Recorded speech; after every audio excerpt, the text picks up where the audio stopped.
하나님 아버지, 8월의 첫날입니다. 또 한 달이 지나갔습니다. 무엇인가를 한 것 같은데 지나고 나면 우리에게 남는 것은 지나온 흔적과 자취뿐입니다. 지난 한 달을 돌이켜봅니다. 우리의 지나온 한 달이라는 시간이 깨끗하고 바른 길이었는지요? 하나님께서 기뻐하시는 발걸음이었는지요? 없어서는 안 될 것 같은 무엇인가를 위하여 열심히 살았는데 돌이켜보면 그것들은 우리의 손에 들어왔다가 사라진 모래들과 같습니다. 주님께서 주신 지난 한 달 동안, 아니 지나온 시간 동안 왜 우리들은 분냄과 노여움과 억울함의 노예가 되어 살아왔는지 모르겠습니다. 사랑만 하며 살기에도 부족한 시간인데 왜 우리들은 서로 미워하며 경쟁하며 싸우며 살아야만 했는지요? 최근 우리나라와 일본 사이에 일어나는 안타까운 모습이 이 나라의 모습이며 위기일 뿐 아니라 또한 우리 자신의 일임을 깨닫고 회개합니다. 주님, 불쌍히 여겨 주시옵소서. 하나님, 오는 11월 14일에 있을 수능을 준비하는 학생들이 있습니다. 멀리 있는 듯 하지만 수험생들과 가족들의 마음은 타들어갑니다. 몸과 마음이 지치지 않게 하시고 마지막까지 잘 견딜 수 있도록 건강을 지켜주시고 먹는 것, 잠자는 것에 어려움이 없도록 불안과 긴장을 풀어주시옵소서. 무엇보다도 공부하기 전에 공부와 더불어 하나님께 기도하게 하시고 반복하는 일상 속에서도 날마다 새로운 기쁨과 감사를 경험케 하여 주시옵소서. 주님, 살다 보면 예상하지 못한 어려움을 당할 때가 있습니다. 아침에 눈을 뜨는 것이 감사보다는 고통으로 다가오는 사람들이 있습니다. 하나님, 그럴 때마다 그들에게 믿음을 주시기를 기도합니다. 주님을 바라보게 하시고 기도하게 하시고 하나님의 능력을 경험케 하여 주시옵소서. 가는 길이 거칠고 험해도 내 계획과 바람이 모조리 무너져도 사람들이 오해하고 억울한 일을 당해도 모든 것 이겨내게 하시는 주님 바라보며 주님 주신 평강 안에서 다시 일어설 수 있는 용기를 주시기를 원합니다. 오늘부터 중등부 수련회와 소년부 성경학교가 시작됩니다. 모든 순서와 시간을 주님께서 주관하여 주시기를 기도합니다. 참여하는 모든 이들을 안전하게 지켜주시고 성령께서 강하게 역사하여 주시옵소서. 교역자들과 선생님들이 지치지 않도록 몸과 마음을 붙들어 주시고 자녀를 보내고 기도하는 부모님들에게 하나님을 신뢰하는 마음을 더하여 주시옵소서. 무엇보다도 말씀의 잔치에 참여하는 우리 학생들을 위하여 기도합니다. 성장에 따른 몸과 마음의 변화와 혼란, 꿈을 향한 고민, 친구의 문제, 가정의 문제 등 커가면서 겪게 되는 삶의 과정이 신앙 안에서 잘 정리되게 안정되게 하여 주시기를 원합니다. 참으로 귀하고 아름다운 시절에 하나님 앞에서 자라나는 이 아이들을 주님 기쁘게 받아주시고 이 수련회가 하나님을 더욱 가까이 만나는 기회가 되게 하여 주시옵소서. 하나님, 우리 교회에 보내주시는 새로운 가족들을 위하여 기도합니다. 그들에게 하나님을 알고자 하는 마음을 넣어주셔서 그들이 용기 있게 주님을 찾아 나오게 하시니 감사합니다. 그들이 기쁨으로 교회에 정착케 하시며 이들을 환영하는 성도님들도 그들을 통하여 새로운 기쁨을 누리게 하여 주시옵소서. 처음 신앙생활하는 이들에게 말씀을 깨닫고 하나님의 사랑을 발견하는 은혜를 주시고 이미 신앙을 갖고 있던 이들에게는 삶의 상처들이 치유함을 받고 예배의 감격이 회복되고 주를 위한 헌신의 기쁨이 커지는 은혜를 또한 내려 주시옵소서. 이를 위해서 수고하는 새가족부를 비롯한 모든 연관 부서와 함께 쓰는 모든 분들에게 하나님의 위로와 복을 내려주시고 그들이 자원하는 마음으로 기쁨으로 봉사할 때 하나님의 은혜가 충만하게 임하여 주시옵소서. 하나님, 소망의 성도들을 위하여 기도합니다. 자전거에서 넘어져서 얼굴에 뼈와 근육이 상하여 급하게 안면 골절 수술을 하는 집사님이 있습니다. 부은 얼굴이 가라앉고 정교한 수술에 실수가 없게 하시고 이후 치료와 회복에 주님의 은총의 선을 더하여 주시옵소서. 무릎 연골 수술 후 갑작스럽게 바이러스 침투로 인해 다시 수술을 받는 권사님이 있습니다. 갑작스러운 수술로 인해 마음과 몸이 많이 상해 있습니다. 주님, 주님의 은혜로 빠른 치유가 있게 하여 주시옵소서. 오늘 7차로 항암 치료를 받는 권사님 또한 있습니다. 이제 걷는 것도 힘들고 앉아있는 것도 쉽지 않은 상황입니다. 기력은 쇠하고 몸과 마음이 너무나 지쳐 있습니다.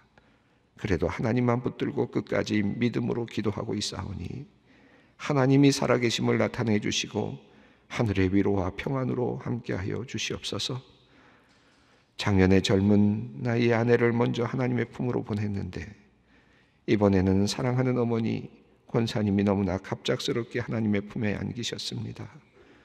소망교회와 찬양대를 오랫동안 섬기신 권사님인데 성도들과 함께했던 찬양대원들의 슬픔도 또한 큽니다.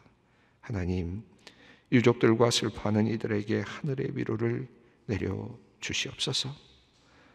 이제 하나님의 말씀 앞으로 나아갑니다. 주의 백성에게 친히 말씀하신 계명을 통해 하나님의 마음과 뜻을 알고 싶습니다. 말씀을 들을 때에 오늘날 우리에게 주시는 사랑의 언약으로 듣게 하여 주시옵소서. 그리하여 우리의 내면이 달라지고 우리의 말과 행동이 달라지는 역사가 우리의 삶 속에서 일어나게 하여 주시옵소서. 함께 하시는 성령 하나님을 기대하오며 우리 주 예수 그리스도의 이름으로 간절히 기도 올리옵나이다. 아멘. 오늘 하나님께서 우리에게 주시는 말씀은 출애굽기 20장 12절로 17절 말씀입니다. 출애굽기 20장 12절로 17절 말씀입니다. 함께 말씀을 봉독하겠습니다. 내 부모를 공경하라. 그러면 내 하나님 여호와가 내게 준 땅에서 내 생명이 길리라. 살인하지 말라. 간음하지 말라. 도둑질하지 말라. 내 이웃에 대하여 거짓 증거하지 말라. 내 이웃의 집을 탐내지 말라. 내 이웃의 아내나 그의 남종이나 그의 여종이나 그의 소나 그의 나귀나 무릇 내 이웃의 소유를 탐내지 말라. 아멘. 오늘 말씀은 10계명 중에서 5번째부터 10번째까지 말씀입니다. 하나님께서 여호와께서 이스라엘 백성들과 언약을 맺으시면서 이젠 아브라함과 언약을 맺었던 그 언약에서 이제 한 걸음 더 나가셔서 각 백성들과 한 사람 한 사람과 함께 맺으시는 이 언약 중에서 오늘 6개의 언약이 오늘 본문 내용입니다. 보통 우리가 10계명을 이야기할 때 2개의 돌판에 하나님께서 여호와께서 돌판에 그 계명을 새겨 주셨다 이렇게 이야기하죠. 성경이 이제 뒤에 나오죠. 그래서 이 돌판을 우리가 보통 둘로 나누는 이제 일들을 많이 합니다. 10계명을 둘로 나누면 어떻게 되어 있다고 우리가 들으셨습니까, 여러분? 첫 번째는 나중에 우리 예수님께서 이 10계명을 둘로 나누시죠. 나누어서 설명을 하시는데 물론 구약의 말씀을 인용해서 하십니다마는 어떤 내용이었습니까? 하나님을 사랑하고 내 이웃을 내 몸과 같이 사랑하라 하셨으니 이 두 말씀으로 이제 예수님께서 요약을 하십니다. 자, 그래서 우리가 보통 나누는 이제 틀이 있는데 첫 번째 나 외에 다른 신을 내게 있게 하지 말지니라라고 시작을 하는 말씀. 그래서 첫 번째 계명, 그다음에 두 번째, 세 번째, 그리고 어제 우리 공부했던 안식일을 기억하여 거룩히 지키라라는 말씀까지 이 4개의 계명을 하나님을 향한 사랑으로 이렇게 우리가 구별을 하죠. 그리고 이제 나머지 오늘 읽은 이제 부모를 공경하라부터 이 나머지 6개를 이웃을 향한 이웃 사랑의 한 덕목으로 계명으로 언약으로 이렇게 분류를 합니다. 그런 관점에서 본다면 오늘 본문은 지금 앞에 나왔던 이틀 동안의 내용은 하나님 사랑에 대한 계명이었다면 오늘 본문은 이웃 사랑, 사람을 사랑하는 계명이라고 이렇게 볼 수가 있을 것 같습니다. 그 이웃 사랑의 첫머리에 나타나는 그 내용이 내 부모를 공경하라 하는 내용입니다. 먼저 12절 말씀을 읽어보겠습니다. 내 부모를 공경하라. 그리하면 내 하나님 여호와 내게 준 땅에서 내 생명이 길리라. 자, 그러니까 우리가 이웃 사랑의 관점에서 본다면 첫 번째 나타나는 이웃은 바로 부모님, 이렇게 이해할 수가 있겠습니다. 알렉산드리아에 필로라고 하는 분이 계시는데 교부죠. 근데 이분이 이 둘로 나누는 과정에서 요 5번째 계명을 어디다 놓아야 된다고 보았느냐 하면 하나님 쪽에다 놔야 된다. 그래서 그래야 5개 맞는다. 개수가 맞지 않느냐. 그러니까 이건 하나님 쪽으로 옮겨놔야 된다. 이제 이렇게 주장을 한 적이 했어요. 그 이유가 또 있습니다. 부모님이라고 하는 이 의미는 그냥 우리가 보는 의미를 넘어서는 것이다. 다시 말하면 하나님이 우리의 아버지가 되시고 부모님이 되신다. 그런 의미에서 본다면 내 부모를 공경하라라는 의미는 도리어 하나님에게 계속 해당될 수 있다. 이렇게 보면 5개 맞으니까 돌판도 크기가 비슷하지 않겠느냐, 이제 이렇게 보는 겁니다. 사실 참 이 10개의 계명을 보면 하나님 사랑과 이웃 사랑이라고 하는 이 틀을 해서 본다면 참 재미있어요. 왜냐하면 아주 절묘한 자리에 부모님이 자리하고 있습니다. 이 하나님을 우리 아버지로 생각을 하고 또 부모님으로부터 우리가 하나님의 생명을 받아 누린다고 했을 때 하나님에 준하는 위치에 있는 분이 누굽니까? 부모님입니다. 하나님과 우리 부모님이 같은 일을 한 것이 있습니다. 그것은 생명을 창조한 일입니다. 그렇죠? 하나님은 무에서부터 생명을 창조하시고 하나님은 인간을 하나님의 능력으로 창조하셨죠. 그런데 그 창조가 누구를 통해서 내려옵니까? 부모를 통해서, 아버지와 어머니를 통해서 창조의 사건이 일어나서 이 땅에 없었던 생명이, 없을 수 있었던 생명이 이 땅에 존재하게 되죠. 자, 그러니까 부모님은 어떤 역할을 하느냐 하면 이 땅에 창조의 역할을 하시는 분입니다. 특별히 나와 관련해서, 우리와 관련해서 창조의 사역을 감당하시는 분이죠. 그렇게 보면 하나님의 역할에 준하는 그런 분이기도 합니다. 내가 없었는데 나를 만들어낸 분이 부모님이잖아요. 그러니까 하나님 쪽에도 붙어 있어요. 그러면서 또 동시에 어떻게 생각할 수 있습니까? 이웃으로 말하면 우리가 이 세상에 와서 인간으로 함께 만나는 똑같은 동질의 인간들로서 본다면 가장 가까운 이웃이 또 누굽니까? 부모님이거든요. 그러니까 하나님 사랑과 이웃 사랑이라고 하는 이 두 개의 큰 뭐랄까요? 그 큰 계명 안에, 그 접촉점 안에 누가 있느냐 하면 바로 부모님이 있다라는 것을 우리가 알게 됩니다. 그러니까 부모를 공경하라, 내 부모를 공경하라라는 말씀은 하나님 절반, 이웃사랑 절반, 이 두 가지가 함께 있다고 볼 수 있겠습니다. 이 공경하라라는 말은 무겁게 여겨라라는 뜻을 가지고 있습니다. 원어의 뜻은 무겁게 여겨라. 무겁게 여긴다는 말은 존중한다, 존재감을 느낀다라는 뜻이죠. 그러니까 아버지, 그러면 아버지에 대한 무거운 마음, 존재감, 아버님의 말씀이나 아버님의 어떤 행동이나 아버님의 여러 가지 것들을 다 무겁게 여기라, 다 가볍게 여기는 것이 아니라 나에게는 큰 의미가 있는 것으로 받아들이라. 그렇게 해석할 수 있겠습니다. 그래서 이 아버지는 이제 하나님과의 관계에서도 큰 영향을 미치게 됩니다.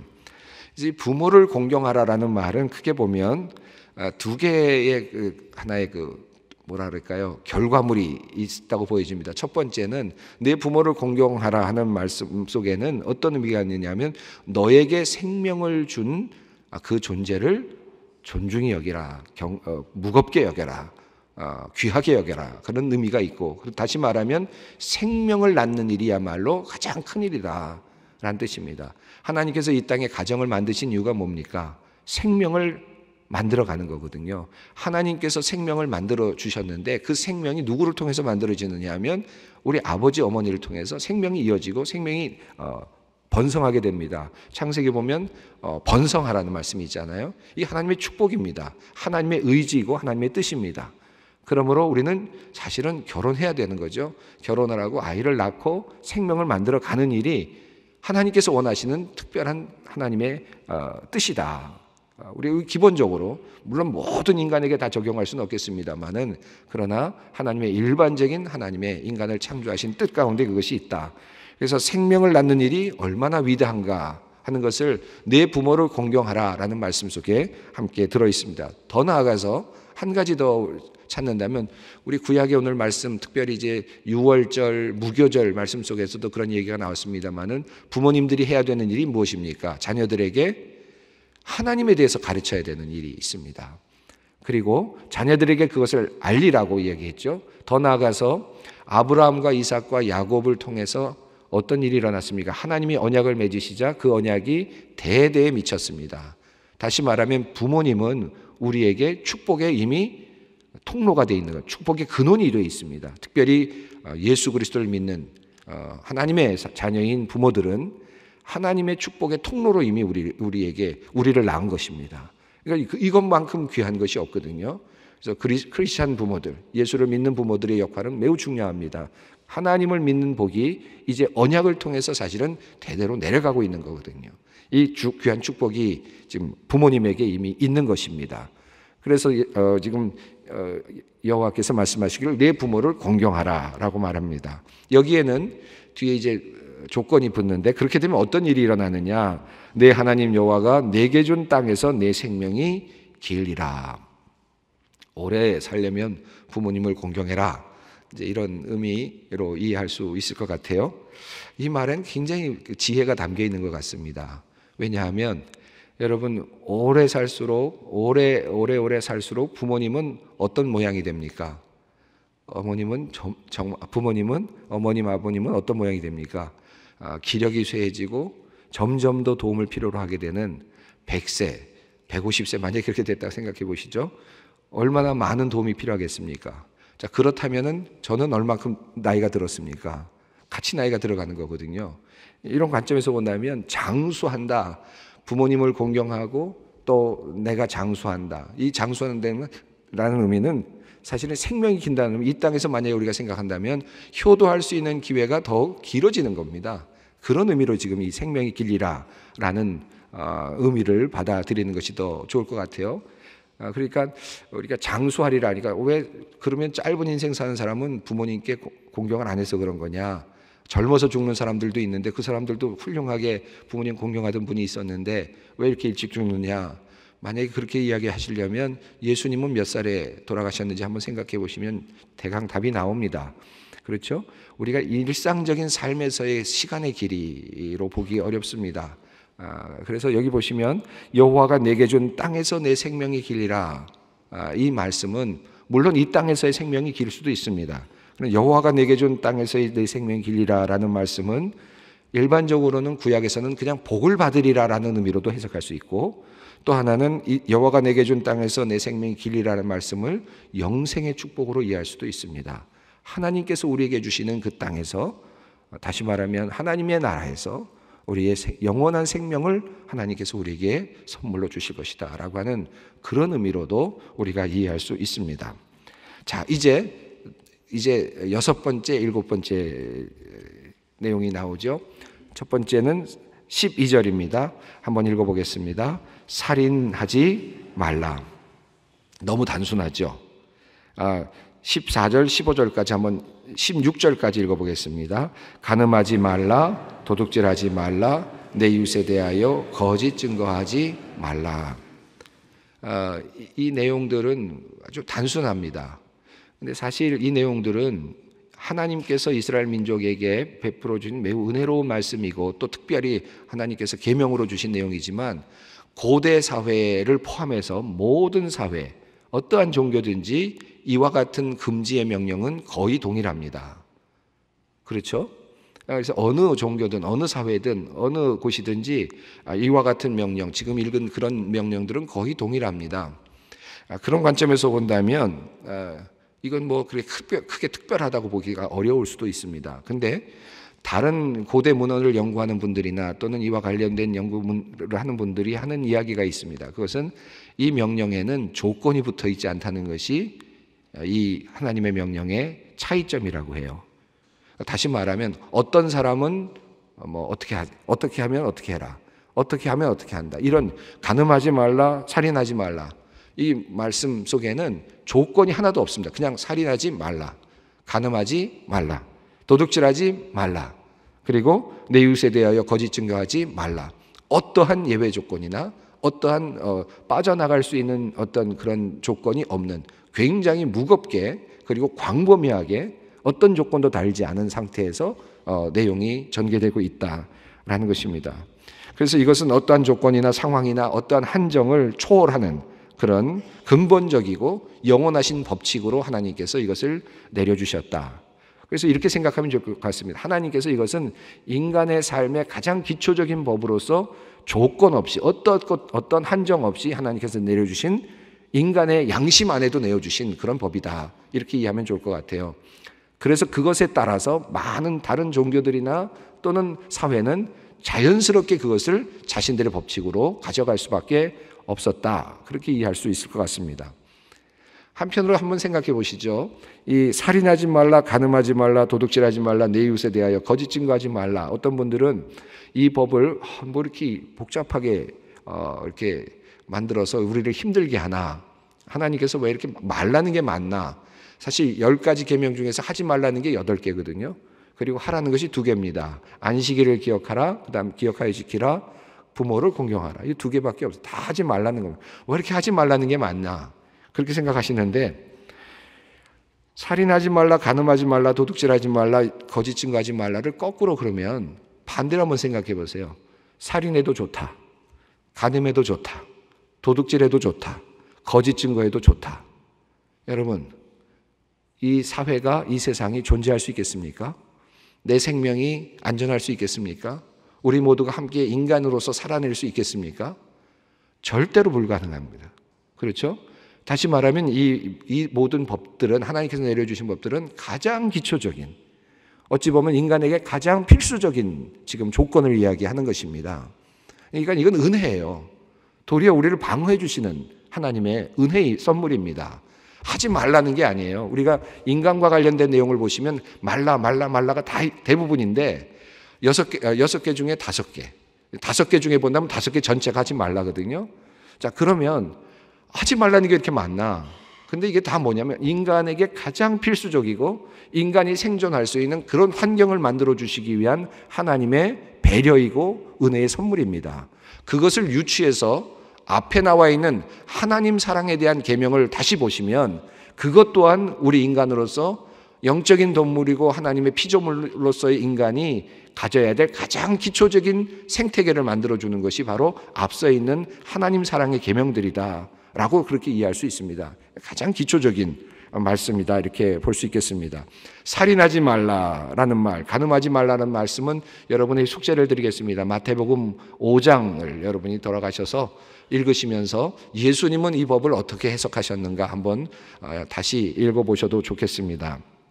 이 살인하지 말라라는 말씀은 예수님께서는 이렇게 말씀하셨죠. 형제에게 노하는 자마다 이미 살인했다. 라가라 하는 자마다 이미 그러하다. 라가라는 말은 그 당시에 욕인 것 같아요. 욕. 그러니까 뭐 무슨 말인지 잘 모르겠죠. 하여튼 욕입니다. 그러니까 형제들을 자매에게 욕을 하는 것, 이것도 살인한 것이다. 예수님 이제 그렇게 설명해 나가시거든요. 그러면 살인의 반대는 뭐냐? 살인의 반대. 예수님께서는 분노와 욕하는 거 이런 것들도 살인의 영역에 넣으시면서 살인의 반대는 평화이고 화해이다. 이렇게 갔습니다. 다시 말하면 화해가 없는 상태, 원망이 있는 상태, 분노가 있는 상태까지도 살인의 영역에 예수님께서는 집어넣으셨어요. 오늘 우리 구약에 있는 말씀은 거기까지 나가진 않았습니다. 그냥 살인하지 말라. 여기에는 근데 조건이 없어요. 그래서 예수님께서 그렇게 해석하시는 길까지도 다 열려 있습니다. 이미 이 안에는 어떤 조건도 없기 때문에 살인하지 말라를 해석할 수 있는 길은 예수님께서 그렇게 해석하신 것이 율법의 해석의 위반이 아니냐, 그럴 수 있는 근거가 없습니다. 왜냐하면 살인하지 말라라고만 말씀하셨기 때문에. 그러니까 예수님이 해석한 것이 맞는 거죠. 예수님의 해석이 보다도 하나님의 마음에 합한 것이다, 이렇게 이해할 수 있습니다. 간음하지 말라도 마찬가지죠. 간음하지 말라, 예수님께서 뭐라고 했습니까? 상대방을 보고, 성경 여자를 보고만 되지만 여자나 남자나 마찬가지, 음욕을 품는 자마다 이미 간음했다라고 했습니다. 사실 이렇게 생각하면 어느 누가 벗어날 수 있겠어요?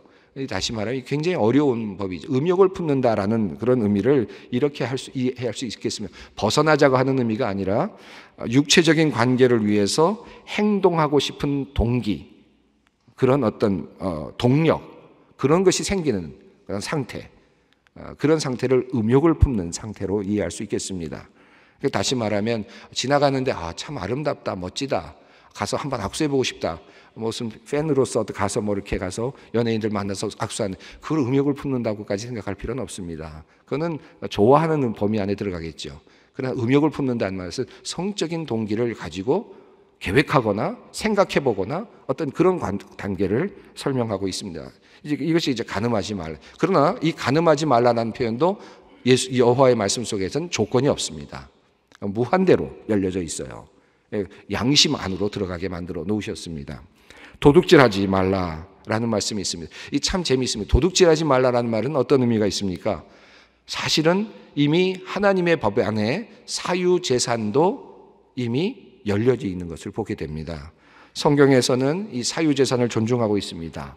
개인, 경제, 상업의 모든 관계에서 사유재산을 인정하고 있어요. 하나님도 그것을 열어놓으셨어요. 너희가 개인적으로 무엇인가를 얻고 벌어서 만들고 노동해서 너의 것으로 할 수 있다라는 것을 인정하신 것이죠. 그러니까 도둑질하지 말라는 거죠. 그러나 분명한 것은 진실되어야 된다. 네가 가지고 있는 것은 너의 재물, 너의 사유재산이 있을 수 있다. 그러나 그것을 얻는 과정에서 너희가 진실해야 한다. 진실되어야 된다라는 것입니다. 우리 사업을 하는 모든 분들에게도 이게 굉장히 어려운 숙제죠. 세무 당국에만 걸리지 않을 만큼 진실되라는 뜻이 아닙니다. 여기서 말하는 이 도둑질하지 말라는 말은 양심의 법에 비추어서, 인간에게 심어주신 하나님의 그 양심의 법에 비추어서 도둑질하지 말라. 이것도 무한대예요. 사실은 나의 양심이 어떻게 말하느냐에 따라서 이것은 우리에게 크게 다가올 수도 있는 말씀이 바로 도둑질하지 말라 하는 말씀입니다. 16절도 한번 읽어보겠습니다. 내 이웃에 대하여 거짓 증거하지 말라. 17절입니다. 내 이웃의 집을 탐내지 말라. 내 이웃의 아내나 그의 남종이나 그의 여종이나 그의 소나 그의 나귀나 무릇 내 이웃의 소유를 탐내지 말라. 내 이웃에 대하여 거짓 증거하지 말라는 말씀은 공적으로나 사적으로 해당되는 것입니다. 법적으로 법적인 자리에서 거짓 증거하지 말라는 말도 되고, 동시에 어떤 사람에 대해서 나쁜 소문을 퍼뜨리거나 또는 빈정거리는 말을 하거나 인신공격을 하는 것조차도 내 이웃에 대하여 거짓 증거하는 영역에 해당될 수 있습니다. 17절 말씀이 참 재미있는데, 탐내지 말라라는 것이 마지막 내용입니다. 앞에 있는 모든 것들은 다 행동과 관련되어 있는데 17절 마지막 10번째 계명은 마음 상태, 생각을 이야기하고 있습니다. 탐내지 말라. 사실 근데 이 10개 계명이 모든 앞에 있는 것들을 다 아우르는 내용입니다. 탐심이 문제입니다. 욕심이 문제입니다. 모든 것의 욕심이, 여기선 앞부분은 17절의 10개 계명의 앞부분은 성적인 문제, 뒷부분은 재물의 문제, 이걸 탐내지 말라는 거거든요. 욕심이 잉태한 즉 죄를 낳고 죄가 장성한 즉 사망을 낳느니라. 욕심이 문제입니다. 10번째 계명은 모든 계명을 다 아우르는 마지막 하나의 주춧돌과 같은 마지막 돌이라고 보여집니다. 오늘 이 말씀, 여러분 마음에 와닿은 말씀은 어떤 말씀이었습니까? 그 말씀 붙잡고 오늘 기도의 자리로 함께 나가기를 원합니다. 기도하겠습니다.